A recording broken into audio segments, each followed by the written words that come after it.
بسم اللہ الرحمن الرحیم۔ محترم ناظرین السلام علیکم، نحمدہ و نصلی علی رسولہ الکریم، اما بعد، اعوذ باللہ من الشیطان الرجیم، بسم اللہ الرحمن الرحیم۔ حضرت ابو ہریرہ رضی اللہ تعالیٰ عنہ بیان فرماتے ہیں، رسول اللہ صلی اللہ علیہ وسلم نے فرمایا، اپنے گھروں کو قبرستان نہ بناؤ، کیونکہ جس گھر میں سورۃ البقرہ کی تلاوت کی جائے وہاں سے شیطان بھاگ جاتا ہے۔ حضرت ابو دردہ رضی اللہ تعالیٰ عنہ بیان کرتے ہیں، رسول اللہ صلی اللہ علیہ وسلم نے فرمایا، جو شخص سورۃ کہف کی ابتدائی 10 آیات یاد کر لے تو اسے فتنہ دجال سے بچا لیا جائے گا۔ حضرت ابو دردہ رضی اللہ تعالیٰ عنہ بیان کرتے ہیں، رسول اللہ صلی اللہ علیہ وسلم نے فرمایا، کیا تم میں سے کوئی رات میں تہائی قرآن پڑھنے سے عاجز ہے؟ صحابہ نے عرض کیا، تہائی قرآن کیسے پڑھا جا سکتا ہے؟ آپ صلی اللہ علیہ وسلم نے فرمایا، سورہ اخلاص تہائی قرآن کے برابر ہے۔ حضرت عثمان رضی اللہ تعالیٰ عنہ بیان کرتے ہیں، رسول اللہ صلی اللہ علیہ وسلم نے فرمایا، تم میں سے بہترین شخص وہ ہے جس نے قرآن سیکھا اور دوسروں کو سکھایا۔ حضرت ابو ہریرہ رضی اللہ تعالیٰ عنہ بیان کرتے ہیں، رسول اللہ صلی اللہ علیہ وسلم نے فرمایا، کیا تم میں سے کوئی پسند کرتا ہے کہ جب وہ اپنے گھر جائے تو وہاں 3 بڑی موٹی تازی حاملہ اونٹنیاں پائے؟ ہم نے عرض کیا، جی ہاں۔ آپ صلی اللہ علیہ وسلم نے فرمایا، تم میں سے کوئی شخص اپنی نماز میں 3 آیات پڑھتا ہے تو وہ 3 آیات اس کے لیے 3 موٹی تازی حاملہ اونٹنیوں سے بہتر ہیں۔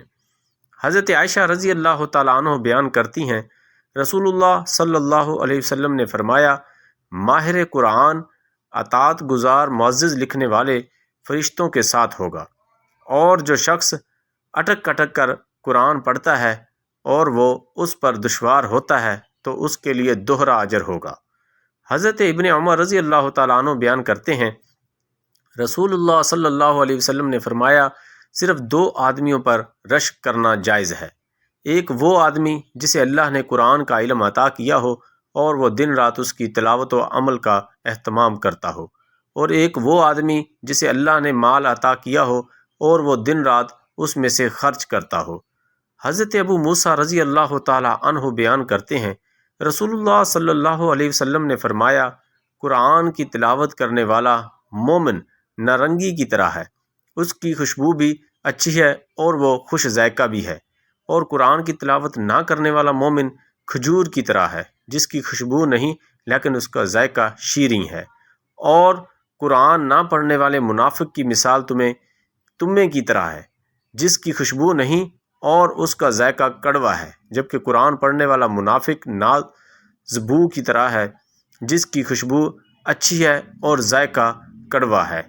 حضرت عمر بن خطاب رضی اللہ تعالیٰ عنہ بیان کرتے ہیں، رسول اللہ صلی اللہ علیہ وسلم نے فرمایا، بے شک اللہ اس کتاب کے ذریعے کچھ لوگوں کو رفعت عطا فرماتا ہے اور کچھ لوگوں کو پستی کا شکار کر دیتا ہے۔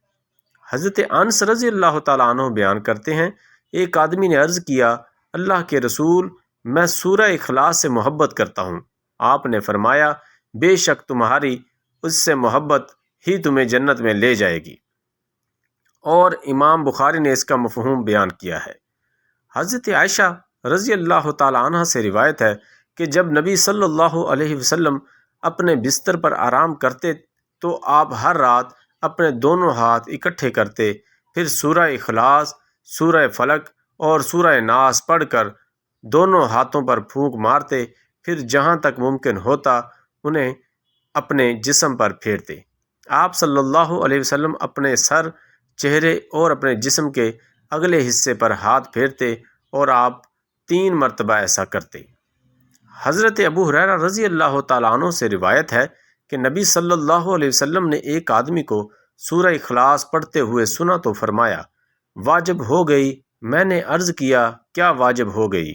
آپ صلی اللہ علیہ وسلم نے فرمایا، جنت۔ حضرت عبداللہ بن عمر رضی اللہ تعالیٰ عنہ بیان کرتے ہیں، رسول اللہ صلی اللہ علیہ وسلم نے فرمایا، حامل و عامل قرآن سے کہا جائے گا، پڑھتا جا اور چڑھتا جا، اور ویسے ترتیل سے پڑھ جیسے تو دنیا میں ترتیل کے ساتھ پڑھا کرتا تھا، اور تو جہاں آخری آیت پڑھے گا وہیں تیری منزل ہوگی۔ عزیز دوستو، اگر ویڈیو اچھی لگی تو چینل کو لائک کریں اور سبسکرائب کریں اور بیل آئیکن بٹن کو دبا دیں تاکہ ہر نئی آنے والی ویڈیو آپ تک آسانی سے پہنچ سکے۔ اللہ حافظ۔